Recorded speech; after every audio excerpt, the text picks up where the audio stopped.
ಕುಂತಲ್ಲೇ ಕೆಲಸ ಮಾಡೋದು, ಬಹಳ ವಾಕಿಂಗ್ ಇಲ್ಲ, ಅಡ್ಡಾಡೋಂಗಿಲ್ಲ. Consumption of salt has increase almost double and triple. So ಇದು salt has also directly proportional to the reason for increase in blood pressure. ಅಂದ್ರೆ ಆಫೀಸಲ್ಲಿ stress, second family stress, third peer stress. Everyone has to sleep 6 to 8 hours.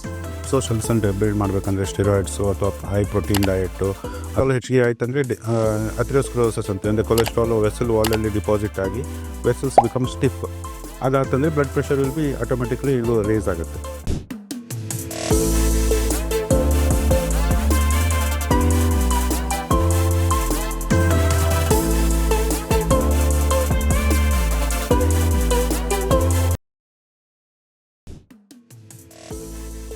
ಎಲ್ಲರಿಗೂ ನಮಸ್ಕಾರ. Welcome to heart to heart.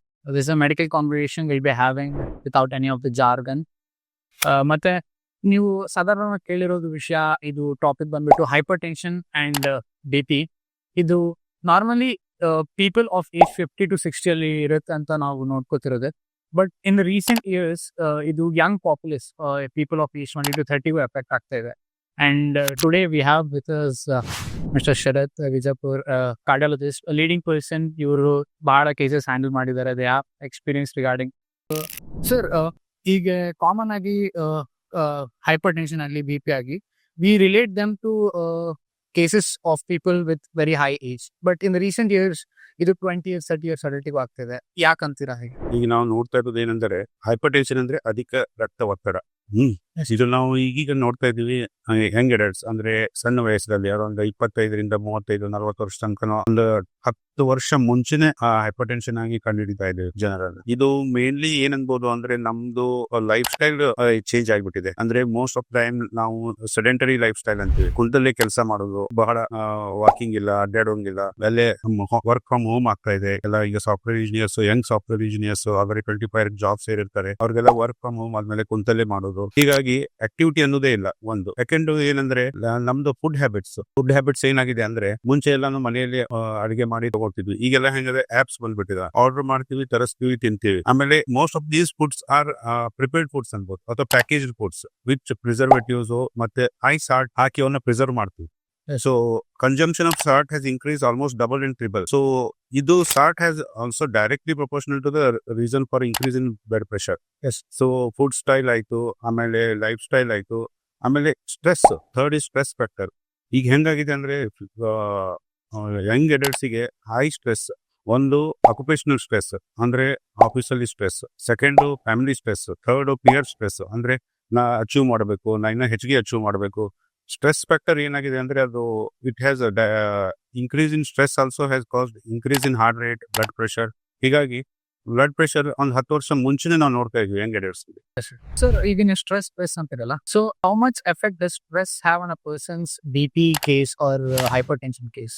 So stress ಅಂದ್ರೆ ಏನಂದ್ರೆ ಇದು ಮಾನಸಿಕ ಒತ್ತಡ ಅನ್ಬೋದು. ಮಾನಸಿಕ ಒತ್ತಡ ಅಂದ್ರೆ ನಮ್ದು ಮೈಂಡ್ ಯಾವಾಗಲೂ ಏನೋ ಒಂದು ಯೋಚನೆ ಮಾಡ್ತಾ ಇರುತ್ತೆ. ಸೊ ಮನಸ್ಸಿನ ಯೋಚನೆಗಳು ಅಂದ್ರೆ ನಾನು ಕುತ್ಕೊಂಡಿರ್ಬೋದು, ಆದ್ರೆ ನನ್ನ ಮನಸ್ಸು ವಿಚಾರ ಮಾಡ್ತಾ ಇದೆ. ಅಂದ್ರೆ ಅದನ್ನ ಈ ಕೆಲಸನ ಈಗಲೇ ಮುಗಿಸ್ಬೇಕು, ನಾನು ಇನ್ನೂ ಅಚೀವ್ ಮಾಡಬೇಕು. ಇದೇನಾಗುತ್ತೆ, ಇಂಡೈರೆಕ್ಟ್ಲಿ ಇಟ್ ಎಫೆಕ್ಟ್ಸ್ ನಮ್ ಬ್ರೈನ್ ಅಲ್ಲಿ ನ್ಯೂರೋ ಟ್ರಾನ್ಸ್ಮಿಟರ್ಸ್ ಇರ್ತಾವೆ. ಸೊ ಸ್ಟ್ರೆಸ್ ಮೈಂಡ್ ಅಲ್ಲಿ ಹೆಚ್ಚಿಗೆ ಆದಾಗ ಕೆಟಕಲಮೈನ್ಸ್ ಅಂತೀವಿ, ಇವು ಬ್ಲಡ್ ಅಲ್ಲಿ ರಿಲೀಸ್ ಆಗ್ತವೆ. ಇವು ರಿಲೀಸ್ ಆದ್ರೆ ಇನ್ಕ್ರೀಸ್ ಇನ್ ಹಾರ್ಟ್ ರೇಟ್, ಆಮೇಲೆ ವೆಸಲ್ಸ್ ಮೇಲೆ ಒತ್ತಡ ಬೇಕು, ಬ್ಲಡ್ ಪ್ರೆಷರ್ ಇನ್ಕ್ರೀಸ್ ಆಗುತ್ತೆ. So stress is directly proportional to increase in the blood pressure. So young adults ಅಲ್ಲಿ ಇದೊಂದು main important. Stress factor has caused more hypertension. And also ಇದು stress ಇದ್ದಾಗ ನಿದ್ದೆ ಬರಲ್ಲ. So normally everyone has to sleep 6 to 8 hours. So stress ಇದ್ದಾಗ ನಿದ್ದೆ ಬರಲ್ಲ, ರಾತ್ರಿ ಮಲ್ಕೊಳಂಗಿಲ್ಲ. ಸೊ ಮೈಂಡು ಮತ್ತೆ ಬಾಡಿಗೆ ಎರಡಕ್ಕೂ ರೆಸ್ಟ್ ಸಿಗಂಗಿಲ್ಲ. So these two have already have caused increase in blood pressure in young adults. So ನಾವು ಇದೇ ಸಾಧಾರಣವಾಗಿ ಯಂಗ್ ಏಜ್ ಅಡಲ್ಟ್ಸ್ ಅಲ್ಲಿ ನೋಡೋದಂತಂದ್ರೆ ಅವರು ಹೈ ಕನ್ಸಂಪ್ಷನ್ ಆಫ್ ಸ್ಟೆರಾಯ್ಡ್ಸ್ ಆಗಲಿ ಇಲ್ಲ ಎನರ್ಜಿ ಪ್ರೋಟೀನ್ ಇದಾಗಲಿ for their muscle buildup or gym, excessive of stress exercising, ಅದರಲ್ಲಿ ನೀವು ವಾಟ್ ಇಸ್ ದ ಎಫೆಕ್ಟ್ಸ್? ಅದೇ ಯಂಗ್ ಅಡಲ್ಟ್ಸ್ ಅಲ್ಲಿ ಯೂಶಲಿ ಜಿಮ್ಗೆ ಹೋಗ್ಬೇಕಾದ್ರೆ they want to consumes more to build up the muscles and build ಮಾಡ್ಬೇಕಂದ್ರೆ steroids ಅಥವಾ high protein diet ಅಥವಾ ಇದು ಕ್ಯಾಲರಿ ಡ್ರಿಂಕ್ಸ್ ತಗೋತಾರಲ್ಲ. ಅದರಲ್ಲಿ if it contains more calories and high salt ಇತ್ತಂದರೆ ಇಟ್ ವಿಲ್ ಅದು usually salt will cos more increase in blood pressure and calories and steroids has known to increase ಅದು ಬ್ಲಡ್ಡಿನ glucose level ಹೆಚ್ಚಿಗೆ ಮಾಡಿ they are on the prone for diabetes ಆಗ್ತಾರೆ. Sugar ಹೆಚ್ಚಿಗೆ ಆಯ್ತಂದ್ರೆ then indirectly ಅದು cholesterol ದೇಹದಲ್ಲಿ ಹೆಚ್ಚಿಗೆ ಆಗುತ್ತೆ. ಕೊಲೆಸ್ಟ್ರಾಲ್ ಹೆಚ್ಚಿಗೆ ಆಯ್ತಂದ್ರೆ ಅಥೆರೋಸ್ಕ್ಲೆರೋಸಿಸ್ ಅಂತ, ಅಂದರೆ ಕೊಲೆಸ್ಟ್ರಾಲ್ ವೆಸಲ್ ವಾಲಲ್ಲಿ ಡಿಪಾಸಿಟ್ ಆಗಿ ವೆಸಲ್ಸ್ ಬಿಕಮ್ ಸ್ಟಿಫ್. ಅದಾತಂದ್ರೆ blood pressure will be automatically ಇದು ರೇಸ್ ಆಗುತ್ತೆ. ಸೊ ಇಂಡೈರೆಕ್ಟ್ಲಿ ಹೈ ಕ್ಯಾಲರಿ ಮತ್ತು ಸ್ಟಿರಾಯ್ಡ್ಸು ಮತ್ತು ಇದನ್ನ ತಗೊಳ್ಳೋದ್ರಿಂದ they are more prone for both diabetes ಮತ್ತು ಬ್ಲಡ್ ಪ್ರೆಷರ್ಗೆ ಎರಡಕ್ಕೂ ಪ್ರೋನ್ ಆಗ್ತಾರೆ. ಸೊ ಮತ್ತೆ ಅದು ಆಮೇಲೆ ಅದು it will cause heart attack, stroke ಆಗೋ ಚಾನ್ಸ್ ಭಾಳ ಇರುತ್ತೆ. Sir, overall summing up with the food agli, nam lifestyle agli, nam gym agli, as we have summarized, for an ideal person to prevent or to negate up to whatever age he is right now, high BP or else hypertension, overall can you summarize that parts?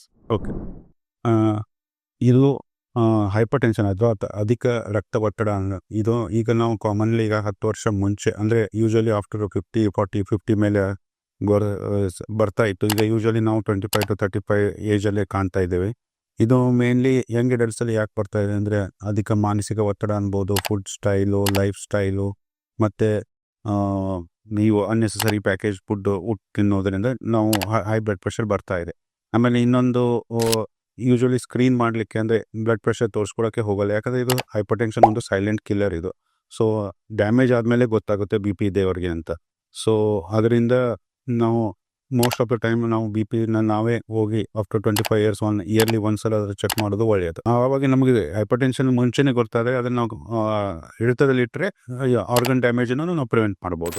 S, so screening is important after the age of 25 is very important. And changing our lifestyles is also very important. ಅಂದರೆ ನಾವು daily ಒಂದು 30 minutes of brisk walk, more vegetables and fruits ತಿನ್ನೋದು, ಆಮೇಲೆ avoiding bakery items, package foods avoid ಮಾಡೋದ್ರಿಂದ, ಆಮೇಲೆ unnecessary ಇದು high protein and steroid ತಗೊಳ್ಳೋದು, ಜಿಮ್ಗೆ ಹೋಗೋರು ಅವ್ರನ್ನ ಅವಾಯ್ಡ್ ಮಾಡೋದ್ರಿಂದ ನಾವು ಇದನ್ನ ಪ್ರಿವೆಂಟ್ ಮಾಡೋದು. ಸರ್, ನೀವು ಹೇಳಿದ್ರ 30 minutes ಬ್ರಿಸ್ಕ್ ವಾಕ್ ಅಂತ. What about people who exercise on a regular base, ಅಂದ್ರೆ ಜಿಮ್ಗೆ ಹೋಗಿ ಹೆವಿ ಲಿಫ್ಟಿಂಗ್ ಮಾಡೋದು, ಹೆವಿ ಎಕ್ಸರ್ಸೈಸ್ ಮಾಡೋದು in order to build that perfect physics that many people chase, what do you have to say to them? So ಜಿಮ್ಮಿಗೆ ಹೋಗಿ they are active ಇದ್ದಾರೆ ಅಂತಂದ್ರೆ blood pressure ಬರಲ್ಲ ಅಂತ ಅರ್ಥ ಅಲ್ಲ. So they mite be physically active, mentally may not be they are active. ಅಂದ್ರೆ ದೇ ಮೈಟ್ ಬಿ ಅಂಡರ್ ಕಾನ್ಸ್ಟೆಂಟ್ ಸ್ಟ್ರೆಸ್ ಇಂದ ಮೆಂಟಲ್ ಫಟಿಗ್ ಆಗಿ ಅವ್ರ ಇನ್ಕ್ರೀಸ್ ಇನ್ ಕೆಟಕಲ್ಮೈನ್ಸ್ ಅವ್ರ ಬಾಡಿಯಲ್ಲಿ ಇರೋದ್ರಿಂದ they are also blood pressure prone ಆಗಿರ್ತಾರೆ. ಸೊ ನಾನು ಆಕ್ಟಿವ್ ಇದ್ದೀನಿ, ಜಿಮ್ಗೆ ಹೋಗ್ತೀನಿ, ನನಗೆ ಬ್ಲಡ್ ಪ್ರೆಷರ್ ಬರಂಗಿಲ್ಲ ಅನ್ನೋದು ಮಿಸ್ಕನ್ಸೆಪ್ಷನ್. ಸೊ ಯೂಶಲಿ ಇವನ್ ನೀವು how much you are active you might be, so there are certain factors which will affect the blood pressure. ಕೆಲವೊಮ್ಮೆ ಎಲ್ಲಾನು ಲೈಫ್ ಸ್ಟೈಲು, ಡಯಟ್, ಎಕ್ಸರ್ಸೈಸು, ಆಮೇಲೆ ಸ್ಟ್ರೆಸ್ ಇಲ್ಲ ಅಂದ್ರೂ ಬ್ಲಡ್ ಪ್ರೆಷರ್ ಬರ್ಬೇಕಂದ್ರೆ ಕೆಲವೊಮ್ಮೆ ಜೆನೆಟಿಕ್ ಕಾಸು ಇರುತ್ತೆ. ಸೊ ಆದ್ರಿಂದ ನೀವು ಆಕ್ಟಿವ್ ಇದೀನಿ ಹಂಗಂತ ಚೆಕ್ ಮಾಡಿಸ್ಕೋದು ಬಿಡಕ್ ಹೋಗ್ಬೇಡಿ. ಎವ್ರಿ ಇಯರ್ಲಿ ಒಂದ್ಸಲ ಬಿ ಪಿ ಚೆಕ್ ಮಾಡೋದ್ರಿಂದ ಅದನ್ನ ನಾವು ಕಂಡಿಡಿದು. So you were talking about how sleep and lifestyle affects a person's this. So what are the common symptoms or signs that one can look into before getting themselves checked? So one important thing we should always remember that hypertension is a silent killer. Okay, ನಿಮಗೆ blood pressure ಇದ್ದಿದ್ದು ಗೊತ್ತೂ ಆಗಂಗಿಲ್ಲ, ಅದು ಹಂಗ ಬೆಳ್ಕೋತ ಹೋಗುತ್ತೆ. It will go very high, around 190, 200 ಹೋಗುತ್ತೆ. People in hypertensive 75% of people will come to know after their organ get damage. ಅಂದ್ರೆ ಬ್ಲಡ್ ಪ್ರೆಷರ್ ಇಂದ ಸ್ಟ್ರೋಕ್ ಆಗಿರುತ್ತೆ, ಹಾರ್ಟ್ ಅಟ್ಯಾಕ್ ಆಗಿರುತ್ತೆ, ಅಥವಾ ಹಾರ್ಟ್ ವೀಕ್ ಆಗಿರುತ್ತೆ. ಇವು ಸಿಂಪ್ಟಮ್ಸ್ ಬಂದಾಗ ಅವ್ರು ನಮ್ಮ ಕಡೆ ಬರ್ತಾರೆ, ಅವಾಗ ಗೊತ್ತಾಗುತ್ತೆ ಅವ್ರಿಗೆ ಬ್ಲಡ್ ಪ್ರೆಷರ್ ಇದೆ. ಅವ್ರು ಏನ್ ಮಾಡ್ತಾರೆ ನೆಗ್ಲೆಕ್ಟ್, ಅಂದ್ರೆ ನನಗೇನು ತೊಂದರೆ ಇಲ್ಲ, ನನಗೇನು ತ್ರಾಸಿಲ್ಲ, ನಾ ಯಾಕೆ ಚೆಕ್ ಮಾಡಿಸ್ಬೇಕು? This is the most common thing. First thing is thing. Second thing ಏನಂದ್ರೆ ಅವರು ನನ್ ಬಿ ಪಿ ಬರ್ತಾದ್ರೆ ನಾ ಟ್ಯಾಬ್ಲೆಟ್ ತಗೋಬೇಕು, ಲೈಫ್ ಲಾಂಗ್ ತಗೋಬೇಕು, ಅದೊಂದು misconception. So they don't want to diagnose it because of the fear that they have to take tablets. Okay. So ಅದು. ಆಮೇಲೆ ನೀವು ಸಿಂಪ್ಟಮ್ಸ್ ಏನಂತೀರಲ್ಲ, ಅದೇನಂದ್ರೆ ನಡೆದ್ರೆ ಆಯಾಸ, ದಮ್ ಬರುತ್ತೆ. ಯಾಕಂದ್ರೆ high B P directly effect the heart which will effect it's pumping capacity. Yes. So ಅದಕ್ಕೆ ನಡೆದ್ರೆ ದಮ್ ಬರೋದು ಅಥವಾ ಆಯಾಸ ಆಗೋದು, ಕೆಲವೊಮ್ಮೆ ಕಣ್ಣಿಗೆ ಕತ್ಲು ಬರೋದು, ಆಮೇಲೆ ಕಾನ್ಸ್ಟೆಂಟ್ ಹೆಡ್ಏಕ್ ಬರೋದು, ಆಮೇಲೆ ಕೆಲವೊಮ್ಮೆ ಈಗ ಪೂರ್ತಿ ಡ್ಯಾಮೇಜ್ ಆಗಿತ್ತಂದ್ರೆ they will present with stroke or heart attack. And avoid this tobacco and smoking which is more common in young adults. So ಇವನ್ನ ಅವಾಯ್ಡ್ ಮಾಡಿದ್ರೆ you can control the blood pressure even without medication. So then the common misconception you have broken is that people think that medication if you take you have to take for a long entire life. Sir, so ಇದೆಲ್ಲ ಒಂದು side ಇಟ್ಬಿಟ್ರೆ we normally see young adults nowadays consuming energy drinks ಆಗ್ಲಿ in order for gym ಆಗ್ಲಿ ಮತ್ತೆ over night phone ನೋಡೋದು ಇಲ್ಲ movies ನೋಡೋದು what should one do in such cases? Yeah. So I'm not telling that energy drinks, so high protein diet, so you should completely avoid. But they should be in a limited way, and also check for the what is the calorie they are taking it with that, and what is the amount of salt they have put into that. So generally recommended dosage usually 5 grams of salt is okay, but more than that it can directly affect the blood pressure. So unnecessary consuming excess salt will have chances of getting more blood pressure is there one thing. And now what you are asking about the mobile and TV. So mobile and TV basically you watch for 1 or 2 hours per day, but what is happening is in the night we usually sit in front of the mobile or TV and watch, and unnecessary we will have a fatigue on our eyes, blue light fatigue on us, which indirectly affects our sleep, because the eyes get fatigued, and after watching TV you go for a sleep, you will not get sleep immediately, so you will be spending a lot of time unnecessary without sleeping. So and also there is a mental fatigue with that, so you should avoid the TV and mobile at least 2 hours prior going to the sleep. Sir ಈಗ ನಾವು young adults ಅಲ್ಲಿ ನೋಡ್ತೀವಲ್ಲ, they are much more party goers. ಅವರು ಎಣ್ಣೆ ಕುಡಿಯೋದು ಇಲ್ಲ weekends ಅಲ್ಲಿ ಹೋಗ್ಬಿಟ್ಟು ತುಂಬಾ ಕುಡಿಯೋದು ಆಫ್ಟರ್ ದೇರ್ ವರ್ಕಿಂಗ್ ಅವರ್ಸ್. ಇದು ಎಕ್ಸೆಸಿವ್ ಕನ್ಸಂಪ್ಷನ್ ಆಫ್ ಆಲ್ಕೋಹಾಲ್ ಯಾವ್ದಾದ್ರು ಇದೆ ಅಲ್ಲ, ಸೊ ಅದರಿಂದ ಏನ್ ಎಫೆಕ್ಟ್ ಆಗುತ್ತೆ? BP ಮೇಲೆ ಏನ್ ಎಫೆಕ್ಟ್ ಆಗುತ್ತೆ? ಅವ್ರ ಹೆಲ್ತ್ ಮೇಲೆ ಏನ್ ಎಫೆಕ್ಟ್ ಆಗುತ್ತೆ? ಆಲ್ಕೋಹಾಲ್ ಅದೇ ವೀಕೆಂಡ್ ಡ್ರಿಂಕ್ ಅಲ್ಲಿ, ಅಂದ್ರೆ ಯೂಶಲಿ ವೀಕೆಂಡ್ ಅಲ್ಲಿ ಮಾಡ್ತೀವಿ ಅಂತೀವಲ್ಲ, ಇದು ಯೂಶಲಿ ಬಿಂಜ್ ಡ್ರಿಂಕಿಂಗ್ ಅಂತೂ ಕರಿಬಹುದು. ಸೊ ಯೂಶಲಿ ಹೀಗೆ ಮಾಡೋದ್ರಿಂದ ಏನಾಗುತ್ತೆ ಅಂದ್ರೆ, ಸೊ ದೇ ಆರ್ ಅಂದ್ರೆ ಇನ್ಕ್ರೀಸ್ ಇನ್ ಕೆಟಕೊಲಮೈನ್ಸ್ ಕೆಲವೊಮ್ಮೆ ಇನ್ಕ್ರೀಸ್ ಆಗ್ಬೋದು. ಸೊ ಅದು ಎಕ್ಸೆಸ್ ಡ್ರಿಂಕ್ ಮಾಡಿದ್ರೆ, if you are consuming in a limited way it's not going to effect much, but if you are consuming it in a larger quantity and all, it will effect the increase in the catecholamine surge, sympathetic overdrive ಆಗಿ it will effect the your blood pressure also. So and they are more prone for this heart rate variations also, ಅರಿಥ್ಮಿಯಾಸ್ಗೂ prone ಆಗ್ತಾರೆ. So limit ಅಲ್ಲಿ you can consume it in a limited way, but not in a excess way. Should one appear for regular checkups, or when should one get checked up so that in case future damage prevention gets? So ideally ನಾನು ಹೇಳಿದ್ನಲ್ಲ, ಈ symptoms ಇದ್ದಾಗ you have to get it checked. As okay. If without symptoms, better on every yearly after age of 25. So once blood pressure check ಮಾಡೋದು ಬಹಳ important. Yes. So ಅದರ ಜೊತೆಗೆ ಈಗ after 25 years what we are seeing is even heart attack is more. Yes. So not only hypertension, if you are checking the blood pressure, get also done sugar and cholesterol levels check done. So altogether can even sugar or cholesterol idorgu in future they might have hypertension. Yes. Because they are indirectly affecting the blood pressure also. So get up to 25 years blood pressure, cholesterol and sugars done. Sir, once you're diagnosed and once they have confirmed that you have blood pressure and high blood pressure and hypertension, what are the first 3-4 steps aven ತಗೋಬೇಕು in order to mitigate or reduce the effects that we are getting from? So usually ಏನಾಗುತ್ತೆ ಅಂದ್ರೆ, ನಾವು first ಯಾರೋ ಒಂದು young adult ಬಂದು hypertension ಅಂತ diagnose ಮಾಡಿದ್ರೆ, there is a grading of hypertension, that is stage 1, stage 2, stage 3 ಅಂತ. So stage 1 or borderline hypertension ಇದ್ದಾಗ I generally advise them the lifestyle changes and diet changes. So if for at least for a month and just check whether the blood pressure is coming down or no. Yes, sir. If they are in stage 2 hypertension, then we usually prescribe medications. Yes. And the medication start ಆದ್ಮೇಲೆ, so one thing they have to ಅವ್ರ ಮನಸ್ಸಲ್ಲಿ ಇದು ಮಾಡ್ಕೋಬೇಕಂದ್ರೆ, ಅವ್ರು ನನಗೆ first question ಕೇಳೋದು, sir ನಾನು lifelong ಈ ಟ್ಯಾಬ್ಲೆಟ್ ತಗೋಬೇಕಾಗುತ್ತೆ. ಸೊ ಅವ್ರು ಅದನ್ನ ಅರ್ಥ ಮಾಡ್ಕೊಳಂಗಿಲ್ಲ. ಬ್ಲಡ್ ಪ್ರೆಷರ್ ಹೇಗೆ ಕಡಿಮೆ ಮಾಡ್ಬೇಕು ಕೇಳಂಗಿಲ್ಲ ಅವರು, ಈ ಟ್ಯಾಬ್ಲೆಟ್ ನ ಲೈಫ್ ಲಾಂಗ್ ತಗೋಬೇಕು ಅಂತ. ಸೊ ಲೈಕ್ ಬ್ಲಡ್ ಪ್ರೆಷರ್ ಅನ್ನ ಕಡಿಮೆ ಮಾಡ್ಲಿಕ್ಕೆ actually diet. So salt content, bakery items, ಇದರಲ್ಲಿ ಉಪ್ಪು ಭಾಳ ಇರುತ್ತೆ. ಪ್ಯಾಕೇಜ್ ಫುಡ್ಸ್ ಅಲ್ಲಿ ಉಪ್ಪು ಇರುತ್ತೆ. ಸೊ ಅದನ್ನ ಕಟ್ ಮಾಡೋದು first. Second, eat more fruits content potassium. Potassium is a vasodilator ಅಂತೀವಿ, ಅಂದ್ರೆ ಬ್ಲಡ್ ವೆಸಲ್ನ ರಿಲ್ಯಾಕ್ಸ್ ಮಾಡುತ್ತೆ. So blood pressure will come down. So eat fruit instead of package food. And third, oily food ಇವನ್ನೆಲ್ಲ avoid ಮಾಡಬೇಕು, high sugar content avoid ಮಾಡಬೇಕು. So ಈ third ಇದು food ಅಲ್ಲಿ. ಫೋರ್ತ್, ಡೈಲಿ ಒಂದು half an hour of brisk walk. Brisk walk. So daily half an hour of brisk walk ಮಾಡಿದ್ರೆ there is reduction of blood pressure almost 5 to 10 millimeter Hg for a period of 1 to 3 months. So you diet and exercise and good sleep.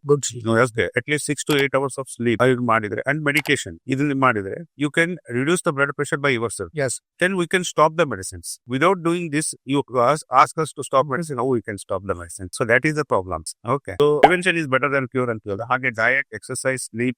Sir, ಇದು normal ಆಗಿ Young adults ಅಲ್ಲಿ energy drink consumption ಆಗಲಿ, supplement consumption ಆಗಲಿ, ಇನ್ order to increase ಅವರು muscle build ಮಾಡೋಕ್ಕಾಗ್ಲಿ, ಇವ್ರು consume ಮಾಡ್ತಾರಲ್ಲ, ಇದರಿಂದ ನಮ್ಗೆ ಬಿಪಿಗೆ ಹೆಂಗ್ ಎಫೆಕ್ಟ್ ಆಗುತ್ತೆ? ಇದರಿಂದ ಯಂಗ್ ಅಡಲ್ಟ್ಸ್ ಅಲ್ಲಿ ಬಿಪಿ ಇನ್ಕ್ರೀಸ್ ಆಗೋ ಚಾನ್ಸ್ ಇದೆ, ಕಡಿಮೆ ಆಗೋ ಚಾನ್ಸ್ ಇದೆ? ಅದೇ ಎನರ್ಜಿ ಡ್ರಿಂಕ್ಸು ಮತ್ತೆ ಮೊಬೈಲು ಮತ್ತೆ ಟಿವಿಯಲ್ಲಿ ನಾವು ನೋಡೋದ್ರಿಂದನೇ ಹೇಗೆ ಬಿ ಪಿ ಎಫೆಕ್ಟ್ ಆಗುತ್ತೆ ಅಂದ್ರೆ, ಎನರ್ಜಿ ಡ್ರಿಂಕ್ಸ್ ಅಲ್ಲಿ ಮೇನ್ಲಿ ಎಕ್ಸ್ಟ್ರಾ ಕ್ಯಾಲರೀಸ್ ಇದ್ರೆ ಅವಾಯ್ಡ್ ಮಾಡಬೇಕು. ಆಮೇಲೆ ಇದು ಎಕ್ಸ್ಟ್ರಾ ಉಪ್ಪಿನ ಅಂಶ ಅಂದ್ರೆ ಸಾಲ್ಟ್ ಕಂಟೆಂಟ್ ಮೋರ್ ಇದ್ರೆ ಅದನ್ನ ಅವಾಯ್ಡ್ ಮಾಡಬೇಕು. Usually recommended is 5 grams of salt is okay, but excessing energy drinks, proteins ಅದರ ಡ್ರಿಂಕ್ ತಗೊಳ್ಳೋದ್ರಿಂದ if it is more salt and more calories unnecessary it will effect your blood pressure. ಹೀಗಾಗಿ ಅದನ್ನ ಆದಷ್ಟು avoid ಮಾಡೋದು ಒಳ್ಳೇದು. ಒಂದು limit ಅಲ್ಲಿ ತಗೊಂಡ್ರೆ ದಟ್ಸ್ ಓಕೆ. ಸೆಕೆಂಡ್ ಥಿಂಗ್, ಇದು ಮೊಬೈಲ್ ಮತ್ತೆ TV usually 1 to 2 hours per day is okay. ಮತ್ತೆ ರಾತ್ರಿ ನೋಡೋದ್ರಿಂದ ಯೂಶಲಿ ಬ್ಲೂ ಲೈಟ್ ಫಟಿಗ್ ಅಂತೀವಿ ನಾವು, ಕಣ್ಣಿಗೆ ಇದು ಆಗುತ್ತೆ ಅಂದ್ರೆ ಸ್ಟ್ರೈನ್ ಆಗುತ್ತೆ. ಕಣ್ಣಿಗೆ ಸ್ಟ್ರೈನ್ ಆಗೋದ್ರಿಂದ ಕೆಲವೊಮ್ಮೆ ರಾತ್ರಿ ಬೇಗ ನಿದ್ದೆ ಬರಂಗಿಲ್ಲ. ನೀವು ಟಿವಿ ಮತ್ತು ಮೊಬೈಲ್ ಮಾಡ್ಕೊಂಡು ಮಕ್ಕಳಕ್ಕೆ ಹೋದಾಗ ನಿದ್ದೆ ಬರಲ್ಲ. ಸೊ ನಿದ್ದೆಗೆ ಎಟ್ಟಂದ್ರೆ 6 to 8 hours ನಿದ್ದೆ ಆಗಲಿಲ್ಲ ಅಂದ್ರೆ it indirectly effect our mind also and it will effect the blood pressure also. So better to TV ಮತ್ತು ಮೊಬೈಲ್ ಅನ್ನು 2 ಗಂಟೆ ಮುಂಚೆನೆ ಅವಾಯ್ಡ್ ಮಾಡೋದು ಒಳ್ಳೆಯದು, ಮಲ್ಕೊಳಕ ಹೋಗಕ್ಕಿಂತ ಮುಂಚೆ. So you will have a sound sleep ಅಂತ ಆರಾಮಾಗಿ ಮಲ್ಕೊಂಡ್ರೇನೆ ಮನಸ್ಸು ಶಾಂತಿ ಇರುತ್ತೆ. ಆಮೇಲೆ ಎಕ್ಸೆಸ್ ಕೆಟಕೊಲಮೆನ್ಸ್ ಏನ್ ರಿಲೀಸ್ ಆಗೋ ಬ್ಲಡ್ ಅಲ್ಲಿ ಅದನ್ನು ಕಡಿಮೆ ಇರುತ್ತೆ, ಬ್ಲಡ್ ಪ್ರೆಷರ್ ಎಫೆಕ್ಟ್ ಆಗೋದು ಕಡಿಮೆ ಆಗುತ್ತೆ. ಸರ್, ನೀವು ಈಗ overall you are summing up that a good diet, sufficient amount of sleep, reduction in excessive salt. ಇದು ವರ್ಕಿಂಗ್ ಅಡಲ್ಟ್ಸ್ ಇರ್ತಾರಲ್ಲ, ಕೆಲಸ ಮಾಡೋರು, ಅವರಲ್ಲಿ ಈ ವೈಟ್ ಕೋಟ್ ಹೈಪರ್ ಟೆನ್ಷನ್ ಅಂತ ಬರುತ್ತೆ.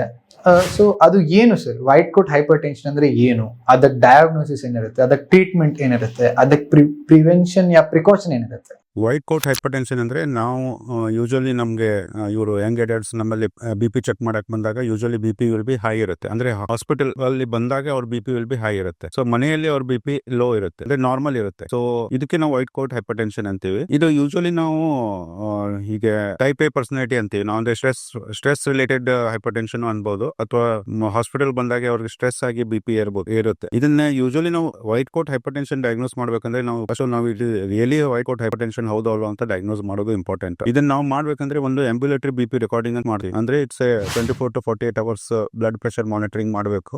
ಅದನ್ನ ಒಂದು ಯೂಶಲಿ ಮಷಿನ್ ಇರುತ್ತೆ, ಅದರಲ್ಲಿ ನಾವು ರೆಕಾರ್ಡ್ ಮಾಡ್ತೀವಿ. ಅಂದ್ರೆ ಈಗ ಹೊರಗಡೆ ಹಾಸ್ಪಿಟಲ್ ಬಂದಾಗ ಅಷ್ಟೇ ಬಿ ಪಿ ಇರುತ್ತೋ, ಮನೆಯಲ್ಲಿ ನಾರ್ಮಲ್ ಇರುತ್ತೆ ಅಂತಾರಲ್ಲ ಅವರು. ಸೊ ಅದನ್ನ ನಾವು ಆಂಬ್ಯುಲೇಟರಿ ಬಿ ಪಿ ರೆಕಾರ್ಡಿಂಗ್ ಮಾಡಬೇಕು. ಅಥವಾ ಅವರಿಗೆ ಮನೆಯಲ್ಲಿ ಒಂದ್ 2-3 ಸಲ ಬಿ ಪಿ ಚೆಕ್ ಮಾಡಿ ರೆಕಾರ್ಡ್ ಮಾಡ್ಕೊಡಿ, ಅಥವಾ ಹಾಸ್ಪಿಟಲ್ ಬಂದಾಗ ಒಂದು ರೆಕಾರ್ಡ್ ಮಾಡ್ಕೊಡಿ. ಇಲ್ಲಿ ಬಂದಾಗ ಅಷ್ಟೇ ಹೈ ಇದ್ರೆ ಅದು white coat hyper tension. White coat hyper tension usually treat ಮಾಡೋದು ಬೇಕಾಗಿಲ್ಲ.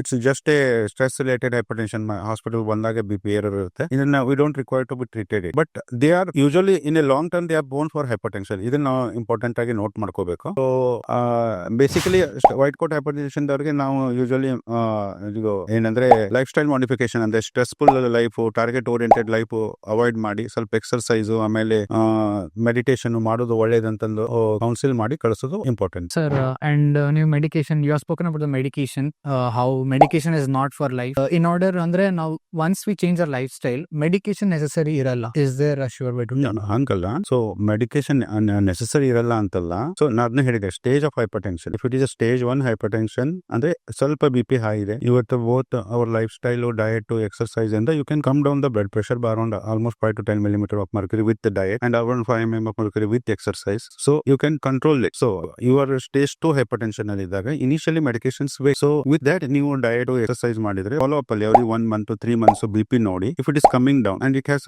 ನಿಮ್ diet to exercise has worked with that. So ಅವಾಗ ನಾವು ಇಟ್ ಹ್ಯಾಸ್ ಕಂಟ್ರೋಲ್ಡ್, ಅವಾಗ ನಾವು ಸ್ಟಾಪ್ ಮಾಡಬಹುದು. Without to doing any diet and exercise it is very difficult to stop the medication. So medications ನೀವು ತಗೊಳ್ಳೇಬೇಕಾಗುತ್ತೆ, but initially ನೀವು ತಗೋಬೇಕು. ಅದ್ರ ಜೊತೆ ನಿಮ್ದ ಮನಸ್ಸಲ್ಲಿ ನಾನು ಡಯಟ್ ಮಾಡ್ತೀನಿ, ಎಕ್ಸರ್ಸೈಸ್ ಮಾಡ್ತೀನಿ, ಬಿ ಪಿ ನ ಕಂಟ್ರೋಲ್ ಮಾಡ್ಕೋತೀನಿ, ರೆಸ್ಟ್ ಮಾಡ್ತೀನಿ, ಮೆಂಟಲಿ ನಾನು ಮಲ್ಕೋತೀನಿ ಒಂದು 6 to 8 ತಾಸು, ಏನು ಸ್ಟ್ರೆಸ್ ತಗೊಳಂಗಿಲ್ಲ ಅಂತ ಇತ್ತಂದ್ರೆ ಯು ಕ್ಯಾನ್ ಅಚೀವ್. ಅಂದ್ರೆ ನೀವು ಸ್ವಲ್ಪ ಬ್ಲಡ್ ಪ್ರೆಷರ್ ಅನ್ನ ನೀವು ಕಂಟ್ರೋಲ್ ಅಲ್ಲಿ ಇಟ್ಕೋಬಹುದು. Yes. Okay, sir. That's all. Last final ಇನ್ನೇನು ಬಿಟ್ಟಿಲ್ಲ major questions which we have answered all of them. Finally, when we have to say good diet should be maintained regardless of whichever age you are. Excessive salt consumption should be reduced. Taking extra steroids or any kind of external fluids which might affect our blood salt levels or sugar levels should be avoided. And we have to exercise, but we should not be in the conception that exercising or staying fit will not prevent hypertension. Hypertension is also a state of mind. Excessive stress from state of mind or lack of sleep or over peer pressure can also cause BP. Sir, all of these you have mentioned how the damage happens to a human body. When you mention about the damages that happen to the human body, heart stroke is what many people think. People think that only heart stroke ಬಂದ್ರೆ ಅಷ್ಟೇ ಆಗತ್ತಂತ. Sir, ಅದ್ ಬಿಟ್ರೆ ಏನೇನು ಇನ್ನ damage ಆಗ್ಬೋದು what we can normally C? Simple. ಒಂದು hyper tension ಅಂದ್ರೆ ಏನು, ಇದು ರಕ್ತನಾಳದ ಅಧಿಕ ರಕ್ತ ಒತ್ತಡ ಅಂತೀವಿ. ಎಲ್ಲಿ ಒತ್ತಡ ಇದು ರಕ್ತನಾಳದ ಮೇಲೆ ಒತ್ತಡ. ಸೊ ಓಕೆ, ಸೊ ಈ ರಕ್ತನಾಳ ಇದು ನಮ್ಮ ಹಾರ್ಟಿಂದ ರಕ್ತ ಎಲ್ಲೆಲ್ಲಿ ತಗೊಂಡು ಹೋಗುತ್ತೆ, ಬ್ರೈನು, ಹಾರ್ಟು, ಕಿಡ್ನೀಸು ಮತ್ತೆ ನಮ್ಮ 2 ಕೈ ಕಾಲಿಗೆ. So high blood pressure it can effect all these organs, ಅಂದ್ರೆ ಈ ಎಲ್ಲ ಆರ್ಗನ್ಸ್ಗೂ ಎಫೆಕ್ಟ್ ಆಗ್ಬೋದು. ಸೊ ಹೈ ಬ್ಲಡ್ ಪ್ರೆಷರ್ ಇಂದ ಬ್ರೈನ್ ಸ್ಟ್ರೋಕ್ ಆಗ್ಬೋದು. ಅಂದ್ರೆ 2 ಥರ ಸ್ಟ್ರೋಕ್, ಒಂದು ಪ್ಯಾರಾಲಿಸಿಸ್ ಆಗ್ಬೋದು ಅಥವಾ ರಕ್ತಸ್ರಾವ ಆಗ್ಬೋದು ಬ್ರೈನಲ್ಲಿ. ಸೊ ಬ್ರೈನ್ ಹಿಮರೇಜ್ ಆಗ್ಬೋದು. ಸೊ ಎರಡನೇದು ಹಾರ್ಟ್ ಇಂದಲ್ಲಿ ಏನಾಗ್ಬೋದು, ಹಾರ್ಟ್ ಅಟ್ಯಾಕ್ ಆಗ್ಬೋದು. ಸೊ ಹಾರ್ಟ್ ಅಟ್ಯಾಕು ಆಗ್ಬೋದು, ಹಾರ್ಟ್ ವೀಕ್ನೂ ಆಗ್ಬೋದು. 2 ಡಿಫ್ರೆಂಟ್. ಹಾರ್ಟ್ ಅಟ್ಯಾಕ್ ಅಂದರೆ ರಕ್ತನಾಳ ಬಂದ್ ಆಗುತ್ತೆ, ಹಾರ್ಟ್ ವೀಕ್ ಆಗುತ್ತೆ ಅಂದರೆ ಕಾನ್ಸ್ಟೆಂಟ್ ಹೈ ಬ್ಲಡ್ ಪ್ರೆಷರು ರಕ್ತದ ಹಾರ್ಟಿನ ಮಸಲ್ ಮೇಲೆ ಒತ್ತಡ ಹಾಕಿ ಹಾರ್ಟ್ ಪಂಪಿಂಗನ್ನು ಕಡಿಮೆ ಮಾಡುತ್ತೆ. ಹಾರ್ಟ್ ಅಟ್ಯಾಕ್ ಆಗಬೇಕಂತಿಲ್ಲ, ಜಸ್ಟ್ ಬ್ಲಡ್ ಪ್ರೆಷರ್ ಇರೋದ್ರಿಂದನೇ ಹಾರ್ಟ್ ವೀಕ್ ಆಗ್ಬೋದು. ಸೊ ಹಾರ್ಟ್ ಫೇಲ್ಯೂರ್ ಆಗ್ಬೋದು. ಥರ್ಡ್, ಇದು ಕಾನ್ಸ್ಟೆಂಟ್ ಹೈ ಬ್ಲಡ್ ಪ್ರೆಷರ್ ಕಿಡ್ನಿಗೆ ಎಫೆಕ್ಟ್ ಆಗಿ ಕಿಡ್ನಿ ಕೆಲಸ ಮಾಡೋದು ಕಡಿಮೆ ಮಾಡ್ಬೋದು. They will go into renal failure, ಅಂದರೆ ಕಿಡ್ನಿ ಫೇಲ್ಯೂರ್ ಹೋಗ್ತಾರೆ.